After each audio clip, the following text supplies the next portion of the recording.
Welcome to Spiritual Psychology. My name is Renee Lavallee McKenna, and I'm a therapist and shamanic healer. And today I'm here with Harry Turner, who's a psycho-spiritual guide, also has his own podcast and YouTube. That's where we met. And Harry is a wonderful person. We're going to talk today about spiritual abuse, and which could also be religious abuse and how that affects people. And I certainly have had some experience with it myself, and how people can heal from that. So welcome, Harry. It's a pleasure to be here. Thank you for having me. It's an honor to be on your show. So thank you for inviting me. You're very welcome. So what is your experience or perspective on spiritual abuse? Mhm. As in, what is my definition? Yeah. Those are my definition. So I can't have a definition for that from my perspective because it's not the spirit that abuses. And so the combination of the word spiritual abuse suggests something that cannot be, that cannot exist. But what I believe, as I'm interpreting what you're saying, what I hear is those that wear the spiritual ego, um, and so those who operate from the ego, but wear spiritual garments. And as such, it's about me. And so there's a narcissistic drive when the ego is in the driver's seat, even if they're wearing garments. You got to remember Jesus' main opposition were the Pharisees, the religious folk. It was them that conspired against him and had him crucified eventually. So it's the same thing now. And so those that operate from the ego and the ego mechanisms, which are the lower frequencies of hatred, shame, fear, doubt, these energies, especially if the person isn't accepting them, what we don't accept, we either repress and internalize, or we express it, or we choose escapism, which is where addiction comes into play. But the expression of it, when we don't accept it, a lot of people will project it and then project their hatred onto somebody else and then attack them because they become a reflection of the thing that they don't want to look at. So with spiritual abuse, getting back to the question, what would I consider spiritual abuse? I would consider spiritual ego abuse. Mm-hmm. Spiritual ego abuse, which is merely ego abuse. And so what I've seen in a lot of different circumstances, most of my experience runs with Catholicism, particularly Catholic. I was involved in the Catholic school system. I was a art teacher in the Catholic schools for 13 years. And my children went to Catholic school, at least one of them. The other one couldn't take it, and we had to pull them out. But which was fine. The other one loved it. It was great for her. But and then through a spiritual teacher of my own, and that idea that when the human ego uses the word of God, or whatever the tradition is that they're in, to express their own fears, and justifies it that this is how God thinks too. And then so there's a blending of that person's lower nature, like you said, and their own ego, and the word of God. And that certainly can happen institutionally, but it often happens individually.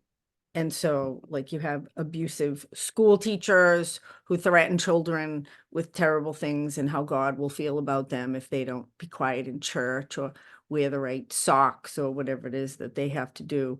And, in my case, my integrity was questioned by a spiritual teacher.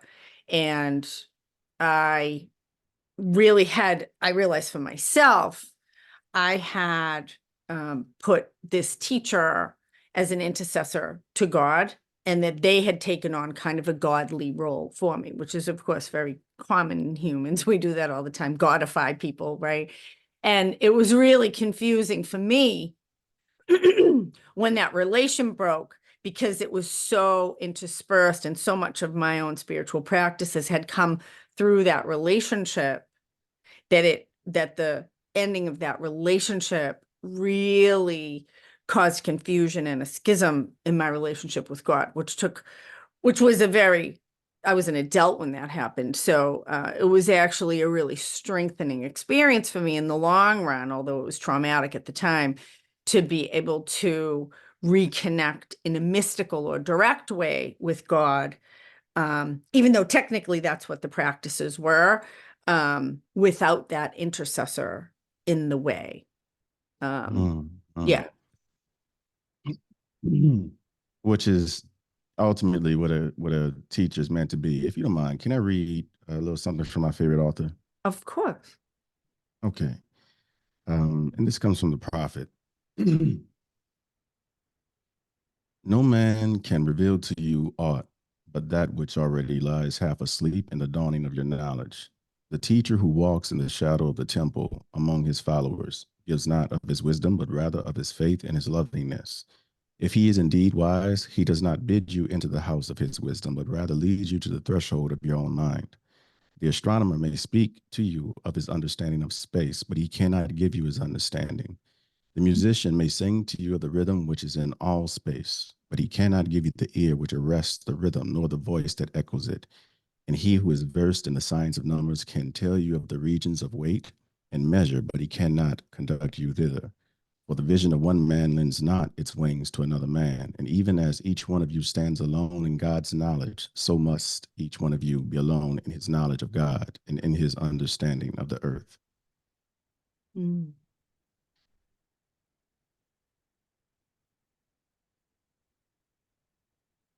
Guide, that's all a teacher, a guru, whatever you want to call them, that's all we can do is guide. But ultimately, it's you cultivating a relationship on your own. Human can't be the intercessor because we have two parts. There's spirit and there's ego. And then the ego is always fighting for control. And so if we are operating from our ego, then we could be fooled by the appearance of other people because ego sees appearance, whereas spirit sees essence. That's why that direct connection is necessary so that you can operate from essence and see essence. And if you can see essence, then you can identify ego easily because that's all on the surface.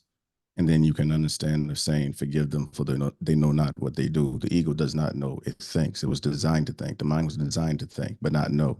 But we confuse thinking with knowing, which represents pride. And then pride goeth before a fall for a reason, so that the ego can be humbled again to recognize that it thinks and it thinks it knows, but it does not know. And so the wise know that all they know is that they know nothing. There's not a lot of wisdom these days, Harry. Right? Because everybody wants to know. And I think, as you're talking, it feels like there's a natural knowing that we all have access to that isn't in our body. It's in our heart, it's in our gut, it's in our pelvis, that deep, like, how does it feel? I mean, that's the question I ask clients and mentees all the time. How does it feel in your body? That's the most important experience. That's where the body doesn't lie. I mean, it might give you all kinds of information, and it's not always very clear what that is, because we have all kinds of patterns and, unresolved emotional issues and trauma and all kinds of stuff is in there. So sometimes there's a lot going on when we check in with our body, but the idea of if something feels true, or if it feels good, or if a person feels trustworthy, or if it doesn't. I think that's the essence. And the tragedy of many, I don't know if I can say most, certainly most Western traditions, and even some of the Eastern ones, is that they really suggest a separation of the body. They want us to leave our body. They tell us the body is a place of sinfulness and bad things. And that's really confusing. And so we're told, and some of us are taught, I know as a girl, I was taught to be nice to everybody and to make people comfortable. And that caring for other people's feelings was more important than my own feelings.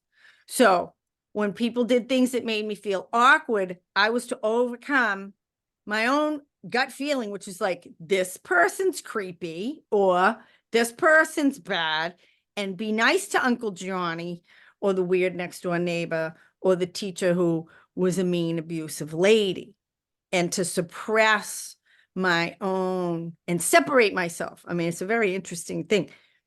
There's some Garden of Eden thing. Whenever there's a separation, I'm always like, So there's some separation that seems to happen. For most of us, it's part of the hero's journey, I think, is a separation from what's true for us, a separation sometimes from our own sense. And then it gets replaced by our desire to please other people, by a culture, by a religion, by family values.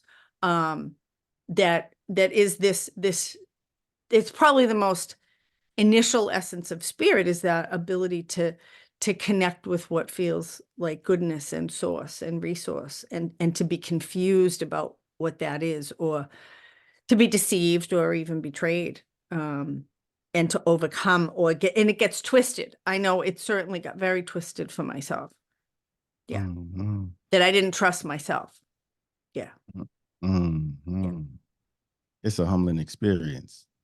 That happens, a few times, but those are also transformative times. The Chinese symbol, as it was taught to me when I was at the crisis center, for crisis is a combination of the words danger and opportunity. Right. So during those times are times of great opportunity, even though it doesn't feel good at all.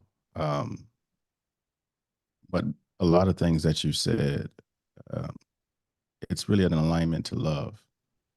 Humans, again, we're fallible, and so in a tired, we could just not eat, and then the ego will take over, which is the whole me. We become more narcissistic, angry, projection, everything is everybody else causing issues for us.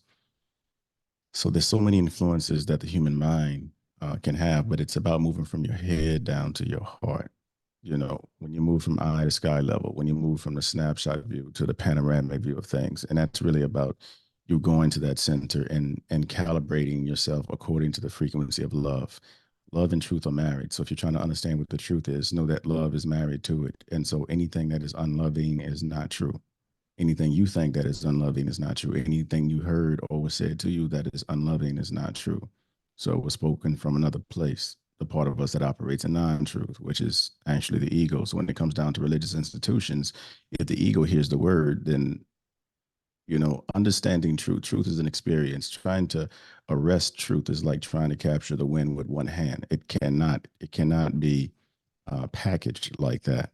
But religion does its best to do so. But in doing so, it oversimplifies things for the ego. And then the ego is easily coming in to manipulate and says the same thing is always done: good, bad, good, bad, good, bad. Rumi, which is a Sufi, he's a Sufi, he said that the ego is the veil between humans and God. Is this when that thing takes over, that's when you get this distorted vision. That's when you get the separation. It's that what causes separation. And even bringing it from Sufism to Christianity, when Jesus died, I think it was the book of Luke, in which when Jesus died, there was an earthquake and the temple broke in half, and the veil was removed. The veil was removed, symbolizing that bridge that was there is no longer there. Like that block, this needing to sacrifice, and that's no longer necessary. Like you have direct path. And so it's like that relationship, which really begins with understanding, forming a relationship with yourself. It's that relationship that you'll need whenever these distractions in life occur. So if you're depending on someone, or you're relying, which is in a positive sense, relying on someone to guide you, you got to be wise enough, which takes some time. You discern, you develop discernment. And as you cultivate that discernment, you can discern when that person is operating from ego and spirit. Just because Mahatma was called the Great One doesn't mean that he didn't have an ego. Mm-hmm. Didn't mean that he wasn't flawed and fallible, which, I mean, a lot of the stuff is coming out now. But that doesn't take away from the fact of what he did based off of him operating from spirit. Nothing can take that away. We could talk about MLK and him having a dream and him, what he did, the sacrifices he made, but he was also recorded doing some things with some other people, with some other women, you know. And the FBI had that on recording and sent it down there and was trying to get him to kill himself based off of that. But the dream was bigger than him. There was something about the connection he saw to all of us, just life, human beings, that gave him that strength and that courage to continue to move forward in spite of him being human. So first, accept that all humans are human and that they have a human side, which is dominated by the ego, and a spirit side. And if you're looking up to somebody, it's because you're kneeling down. And if you're looking down at somebody, it's because you're standing on a stool. All of us are on the same page. God is no respecter of person, you know? And I should have gave a disclaimer. I'm a deep sea fish. So you ask a question, I'm going straight deep. But however you need me to, deliver it, I get a picture of one of them. You know that one from That's what Finding everybody picture Nemo, when I right? With say the that. teeth, he got the little light. He's down in the dark, right? Harry carries his own light. You do, right? But I love this because what it points to, to even use the term spiritual abuse, is this idea. So if I'm abused, there's an abuser. And there's a power dynamic. And certainly there's power dynamics all over everywhere, right? And yet, as children of God that we all are, the power structures, we align ourselves with them. Like they're on a personality level, on a human level, we don't need to be disempowered. I mean, that's what Martin Luther King was all about. And that's what Mahatma Gandhi was about too. It's like, no, this isn't, we are all human. There is no lesser human, regardless, whatever you're going to decide, or a greater human. And I think, to bring that into, just our personal thing that I think we all have as humans is hoping for superhumans in our life. I think we all want a sky daddy. I think we all want a perfect parents, or a perfect teacher, or a perfect minister, or we want someone to be perfect, a superhero that we can look up to. And I think that is it needs to be left in childhood, and as we move, but we bring it with us. And there is this hope of finding like the ultimate human parent. I know that was actually the issue with my spiritual teacher. I got very clear about projection and counter projection. That's when therapy goes bad.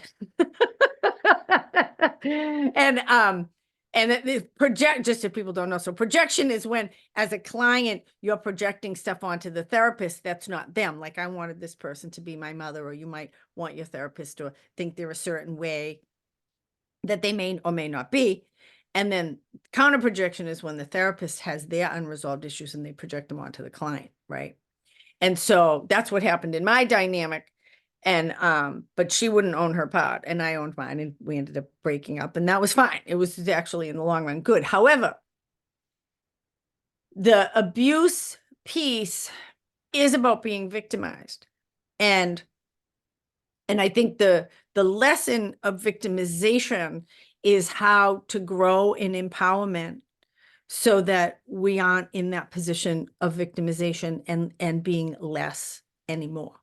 And that is something that, I mean, it's one of the beautiful things, I think, having sat deeply with the story of Jesus and Mary, particularly. I'm more of a Marian than a Christian, right? Which is that, like, Mary was an unwed mother at a time where that was probably one of the most shameful things that you could be, right? In that culture in ancient Judea. And Jesus was a bastard son. Like, that was not cool to be those things, and everybody knew it. And so that experience of being culturally less and judged and shamed, even, I mean, we don't know what their experience was because it's not written, but we can imagine, and to be able to withstand and become amazing, life-changing teachers in the world from this shamed place is for me some of the most instructive things about the Christian story, and the humanity of that, and the deeper unspoken teachings of us as humans, and that we're all aspects of God. We're all children of God. We're all able to carry God's message regardless of what our circumstances are. Love and forgiveness. So we can be victimized. And in that space, especially when we're victimized, it's really important that we remain centered as best we can, and we rely on the truths that we know are true during that time. Mm-hmm. Because we can be victimized, but then we choose whether we want to wear the lens or hat of victimization. That's where forgiveness is essential. Because as Buddha said, being bitter is like holding a hot piece of coal with the intent of throwing it at somebody else. The only person that gets burned is you. So you got to watch the energy you allow yourself to calibrate at, because if you defeat the enemy within, the enemy without can do you no harm. We don't see things as they are, but as we are. And so life doesn't give you what you want, but who you are. So regardless of it being logically justifiable that I would feel a certain kind of way about what happened to me, as we all would, if someone harms us, how long do we want to hold on to that energy? You know, I was just reading, Buddhism loves numbers, and I was just reading about the 4 enemies: the outer enemy, the inner enemy, the secret enemy, and the super secret enemy. Love that, right? So the outer enemy is the one that's obvious, right? That's the bully, that's the perpetrator, that's the abuser, that's the institution, that's institutional racism, you know, like that's the outer enemy, right? The inner enemy is the part of us that resonates with that same resonance. Totally understandable on a human level, but hate breeds hate, right? It's very easy to energy match. You know, someone flips you off in traffic and you flip them off back, like, rather than God bless them, right? Like, so that's like that's the inner enemy, is to drop into that hatred place ourself, and our hatred and our resentment, and understandable, but that's the inner enemy. And the secret enemy is the part of us that nurses that victimization and feels our own inadequacy or our self-pity around that. Like, that's the secret enemy. And then the super secret enemy is the aspect of ourself that tells us it's true, that tells us that we deserve it, that tells us that we're actually bad, that we should play small, that we're no good anyway, and this was justified that this happened. And so it was very interesting, the 4 levels of enemy. And of course, then there's the 4 noble truths, and Buddhists love numbers of things. So there's ways for us to climb out of that, which are really challenging because they require us to hold our own resonance, like Dr. King, like Mahatma Gandhi, to hold, and Jesus, like so hard, like, love your enemies. Are you fucking kidding me? Right? Like, Right. Right. right? Like, oh, Right. but there is nothing there's a piece of work that is now one of my favorite pieces of work. It's an ancient Buddhist practice of actually negative. It's actually ancient Buddhist depossession work of working with negative energy within ourselves. And there's a modern Lama Tsultrim Leone, who has brought this ancient wisdom from the 11th century into the present time. And you can use it to heal. Really, she calls it feeding your demons, and you can use it on any inner suffering that you have, or outer suffering, actually. But we have to know that it's ours, and we kind of allow the suffering that we have, whether it's anxiety or hatred or depression or mental illness or physical illness, and we allow it to kind of embody itself. And then we ask it questions. And the most important question that we ask it is, what is your deepest need? And it will answer you. And the deepest need is always a high resonance truth: safety, love, compassion, truth, to be heard, to be accepted, you know, and then we dissolve our body into a nectar and channel that exact quality that it most deeply needs and feed the demon. And the demon will either dissolve or it will transform into an ally. That is beautiful. It is. That is It is the most beautiful. powerful. It is. It is the most. I teach it. It's the most powerful piece of work to transform. I use it all the time with clients. And you can find it free on YouTube. Look up Feeding Your Demons. I will do my own. I have lots of work on it too. Incredible work using this same principle of high resonance. Buddhists talk more about compassion than they do about love. Just a different terminology for, I think, a very similar resonance. And higher resonance always trumps and transforms lower resonance when we can hold it. Yeah, Buddha decided to take out the word God only because he saw the confusion, and the confusion exists around the ego wanting to be God. And so that's one way to identify the spiritual ego. You notice that it coincides with a certain level of narcissism, because the ego, this is where we all fallible at. Again, you know, I'm a deep sea fish, but the good looking kind. I know we hadn't discovered them yet, but we will eventually.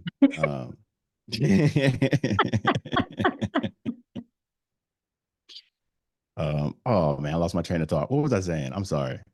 Narcissistic ego. Oh, that's it. God. That's what makes us all fallible, is that the ego itself is narcissistically energized, because we needed something need to be created to prioritize our existence. It's not that the ego is evil. It does evil, because when we operate in ignorance, we do evil. And it's the ego that doesn't know and confuses thinking with knowing. So even the perpetrator thinks that what for the best of them, if we're doing labels with perpetrator and whatnot, which they use, this is a normal word, regular word in law, crime and law enforcement. But damn, I lost my train of thought again. How did I keep doing that? What was the last thing I said? Well, I'm going to jump in while you think of that. And I'm going to say, you know, it's very interesting, because even in Buddhism, if you go to Buddhist countries, which I haven't yet, but I've seen plenty of pictures, Buddha is externalized. I think Jesus would be mortified if, even though the churches are beautiful, that there's worship of his form. Image. That, you know, that there's an idea. I think the problem is ignorance, really, that we don't understand that we are aspects of God, that God comes through us. We aren't all of God, nor are we not God at all. And so there's a projection outward of God, that God's out there and I'm separate from it, or that I'm playing God because that one's not good enough. And those two polar places is really where things are problematic in humans, is this misuse of power rather than aligning with divine will, that we're either projecting it outward or we're abusing it ourselves. I gotta find it now. MLK. You See, I just go. mentioned MLK. Uh, MLK says, power without love is reckless and abusive, and love without power is sentimental and anemic. Power at its best is love implementing the demands of justice, and justice at its best is power correcting everything that stands against love. It's a circle. Hmm. It's a And so circle. even with so if you and I, we become real tight, which I feel we tight already, but we become real tight to the point to where you like are actually an active part in my schedule, consistently. I would tell you the same thing I'm telling you right now, which essentially I'm telling you at the same time, that I'm not telling you because I've already said it, which is I'm like a Dr. Seuss when I talk. I I really, I love really, it. I love it. I really I love it. which is, anything positive you can say about me, I would appreciate that, and I would give it to credit to the spiritual side of me, the spirit, because I have to always acknowledge that as long as I'm a human, I have something called the ego that Mhm. sees in distortion. Yeah. And Yeah. so I too can make mistakes, and so that level of acceptance, no matter who you're talking to, no matter how many thousands of followers they have, how many people say they touched them and they got hit, like we can just accept that we are human, Yeah. and from that state of humility, we can then um, help each other remain in alignment because iron sharpens iron. Like this at the core, Jesus taught love and forgiveness. He was teaching aspects about the spirit the ego will want to protect. So if in interaction with somebody I'm harmed, ego goes bad. Once it's labeled bad, it comes up with all the defense mechanisms needed to keep that clean away. It would even join a group where they walk around with signs talking about how bad this is. But no matter how much they attack that, they notice that the more they attack it, the more people they lock up, the worse it becomes. Even though there's been a drop in the crime rate recently, Mhm. they know that this locking up, that doesn't do anything as far as recidivism. That doesn't change an No, individual no. because it's not about punishment. Young says condemnation is not liberated, only further oppresses. I got it tattooed on my arm. Love never fails. So if I can love you in spite of sometimes you losing yourself in the ego and falling asleep, if I can forgive you when you operate in error, I mean, think about how rewarding that would be, and vice versa for me. But it's because we don't feel safe enough to even be vulnerable enough to say, I'm sorry. I was not myself. I apologize. Like, because we are not humble enough to even say that, the ego hates being wrong and hates admitting that it's wrong, or when it's operating in error, or when it's being unhealthy to make it the most objective, Mm. when it's out of alignment with love. Ego hates to admit that, but to do that, redemption, that's a powerful thing. And as far as Christianity is concerned, those main things of love, truth, well, love and forgiveness, but truth is tied to love. But love and forgiveness, like if we can move towards that, and you can help me elevate where I'm, maybe vulnerable at, and I can assist you where you're vulnerable at, as people who are evenly yoked are meant to do. Because when you decide to operate according to the same mission, according to the same energy, when you share, there's no losing and the giving. There's only an amplification of what's already there. We are meant to amplify each other. But until we decide to move with love, we'll continue to just take. I feel so blessed in my life that my ego was smashed at age 23 when I Mm. crashed and burned with cocaine and vodka and emotionally unavailable men, not necessarily in that order. And and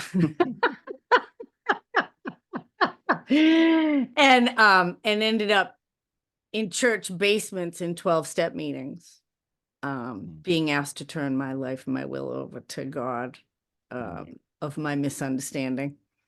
And and in 12 steps, a lot of times people in Alcoholics Anonymous anyway, people say God stands for group of drunks, and that God works through the group, and it's a really potent experience when your own best thinking almost kills you, which was my experience. And there's a real grace in that, because I came to a different level of distrust of my ego self, right?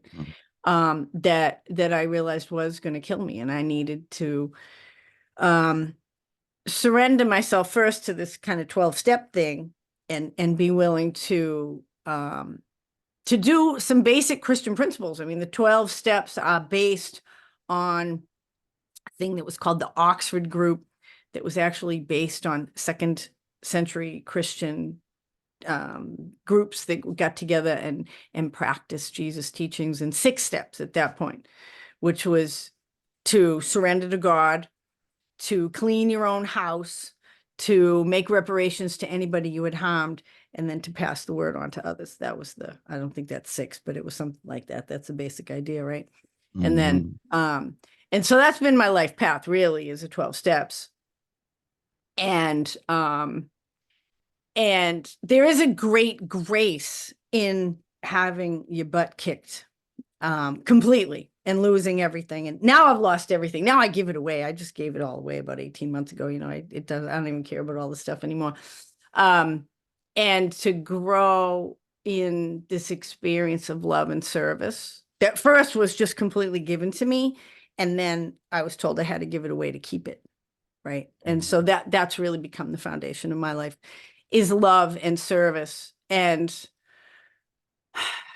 ego deflation, ego being easing God out, right? And in service of trying to use the St. Francis prayer a lot, which is St. Francis was a Catholic. He was kind of a bad boy too, who had a Christian experience, and he has a beautiful prayer, make me a channel, right, of thy peace. So that I think is the ultimate place for us to be as humans, is to be a channel for divine will, to try to tune our radios into those higher frequencies that which frequency do I tune into? Do I turn into hate and resentment? I was kind of into anger. That was the way I fueled myself for a long time, right? Or do I tune myself into love and compassion and willingness and acceptance? And we all have a radio dial. You don't use radios anymore, so I don't know how you tune things now, but that's the analog thing. Finding the right channel, surfing, right? You're surfing the right channel. To tune ourselves into those frequencies that we all have available to us. Yeah. And I think abuse, go ahead. I had something to say about abuse and power, but I'll say it again. I want to let Harry talk, because I like what Harry has to say. It's a process of it's a process to transcend levels of awareness, but at the base, where you're consumed by the ego, it's shame and guilt. And so from like, if I use the internal family systems model, for example, there are protector parts. There's a manager parts, which are the more judgmental parts day to day. Then there's the firefighter parts. The firefighter parts is where you get into the cutting, the suicide, the drugging, affairs. It's the escape artists.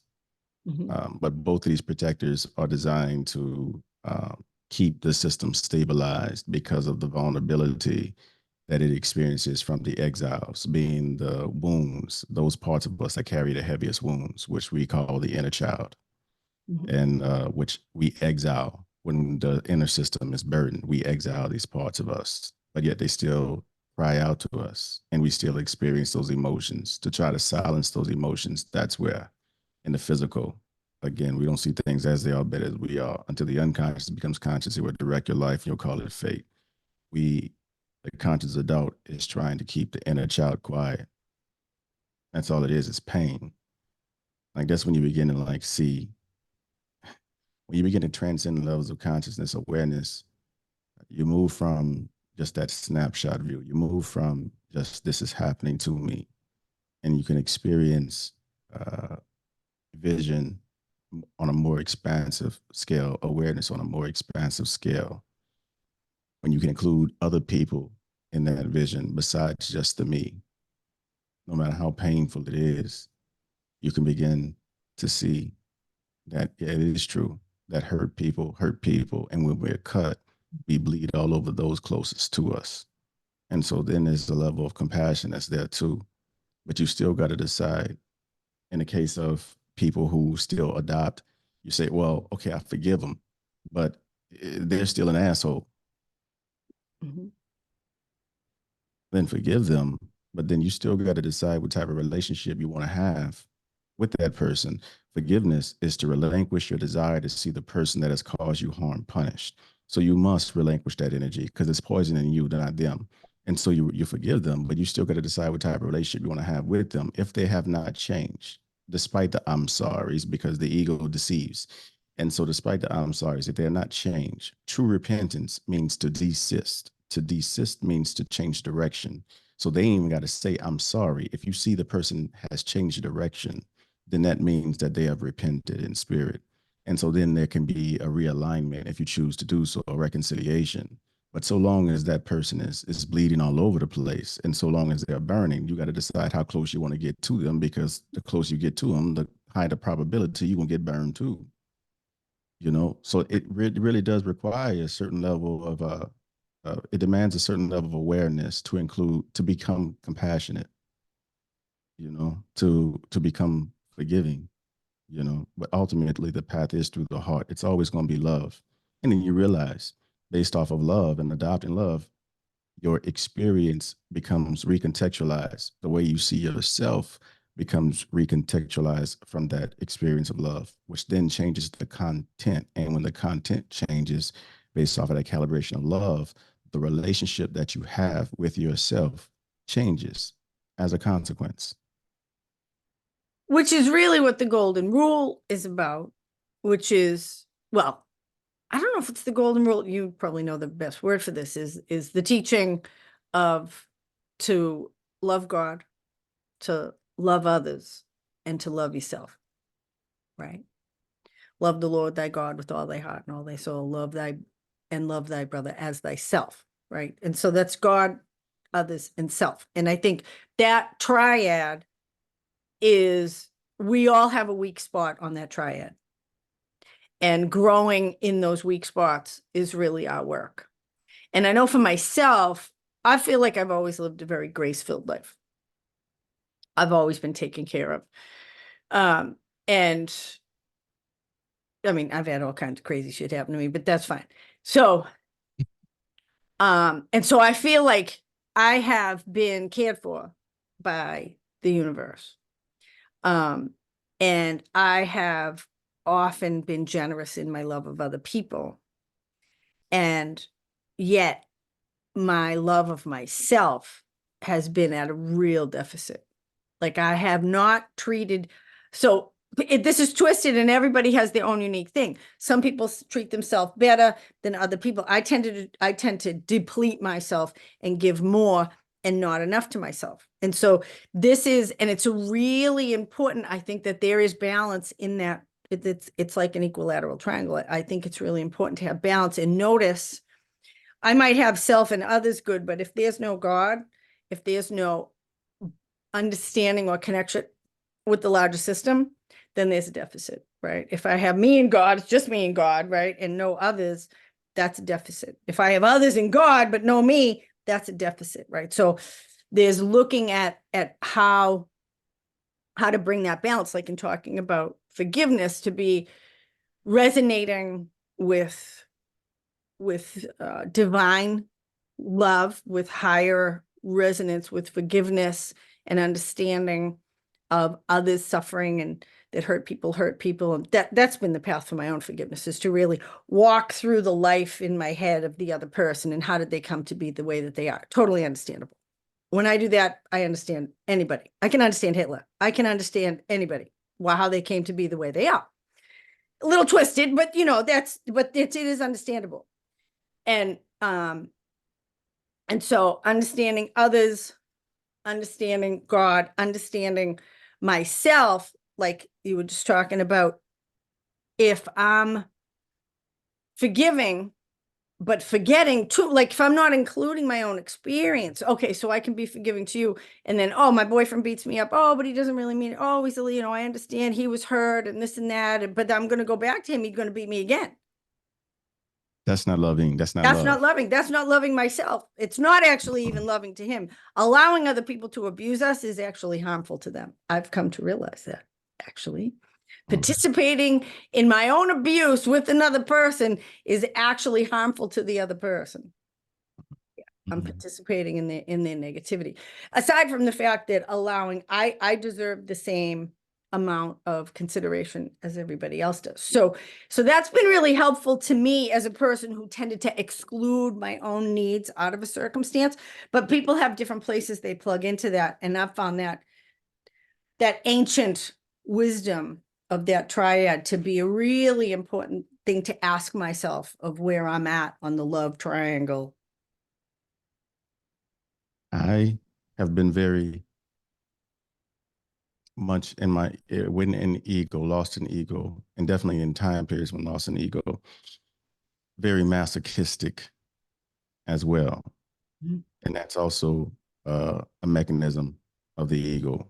The ego gets a special delight, even though it's painful, gets a special delight from the masochism. Mm-hmm. This is where the importance of transcending awareness. Like, why the hell would I want to? Like, this dude talks like he Dr. Seuss, like some type of religious Dr. Seuss or something. Like, why would I ever want to? I got stuff to do. I can go do my nails or whatever. I can go play football, whatever. Why would I want to do this?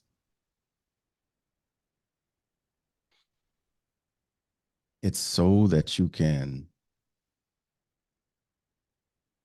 have that third birth. There's two births that all of us will have. And then there's a third birth. The first one is a physical birth. The second one is a birth of the cultural consciousness, where based off of these yes, no's, the way that you are brought up, your family, all of that, this is my last name, this is where I live. You adopt the cultural consciousness, and that's the second birth. And many of us live and die in there. And if anybody's familiar with Bronnie Ware's Regrets Before Dying, it's because many of us don't go to the third birth that a lot of us will die with regrets. But the third birth is when we shed off the cultural lens, the consciousness of the culture, and we move back towards our actual self. And I do say back, we return to love. We return back to our actual self, or we self-actualize, which is why that's at the top of the pyramid. But it's all of these steps that we got to get through. And part of that is pain. My favorite author, again, he says, pain is the breaking of the shell that encloses your understanding. It's the bitter potion by which the doctor within heals a sick self. So drink the potion in peace and tranquility. Like, nobody likes pain. But if that's the only thing the ego will listen to before we desist and change direction, then so be it. I always say pain's underrated as a motivational factor. It most certainly. Most certainly. Most certainly. It is. Absolutely. And that's what life is conspiring in our favor. And so life is calling us to live. So again, why would I want to do this? Like, life doesn't give you what you want, but who you are. It doesn't give you what you want, but who you are. So like my sister and myself, if we tend to be more masochistic, or we internalize self-hatred and think about how unworthy we are, then we, being attractive fields, bring in other individuals into our lives that will confirm that. Ergo, we have a bunch of relationships with narcissists. Right. And if we go based off of just the cultural lens will definitely be great at siding with me after being victimized by a narcissist and attacking them. But siding with me will not heal me. Justifying my rage, my righteous indignation, it will not heal me. And after years of being in that space, I'm gonna realize how much it hurt me. Not initially, because there's a special delight that the ego gets when we can justify why we are pissed off and angry and resentful. That bitterness, the ego likes those types of frequencies. but it will not heal you. And so that's why we forgive. That's why we relinquish that desire and release it to life. We don't have control. We think that we have control. We don't have control. We let it go, and we understand what love says about us.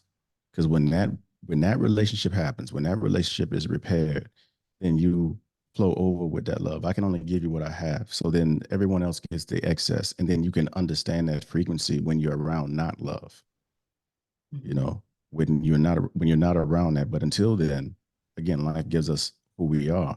So if I'm masochistic, then I'm going to bring in somebody who justifies that, and I'm doing harm to them by staying because I'm essentially their ego. They're in a deluded state thinking that I deserve to be punished as well. And they get a special delight from being sadistic. So a masochist will bring in sadistic people. So they get a special delight for being sadistic. By remaining, I'm justifying their rationalizations of who they are and what they're doing. And a rationalization from the ego plane is us rationalizing, which are merely rational lies that we justify based off of our rationale. It's and that's why I speak like that, because it's how can you teach an experience? Well, that's why we get a long time here. Mm. I think we get a long time here. And there's, it's interesting because I'm going to be 60 years old next week. And my children are 18 and 20. And I watch them doing the things that I did, much less than I did, thank God. But they're doing, they're doing what 18 and 20-year-olds do, right? And that's what we do. I can't give them, just like no one could give it to me. We each have to live it in ourself. And when lived deeply, a human life really can bring us through this hero's journey to reconnect and reclaim with our own authentic self. I'm not sure what happens after, but it's not a design flaw, this whole thing in set up the way that it is, and I love talking to you, Harry Turner. You're good. Hey, the feeling is mutual. This is a good vibe. I feel very regulated here, safe here. Yeah. So straight connected. I really appreciate this space, And so what do we want to leave people with if they made it to the end?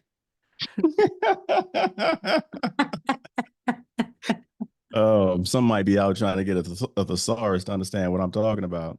But for me, I just want to say a life of authenticity is a life of skillfully practicing living through your values. And you want to realign every day, connect your daily mission to values-based intentions.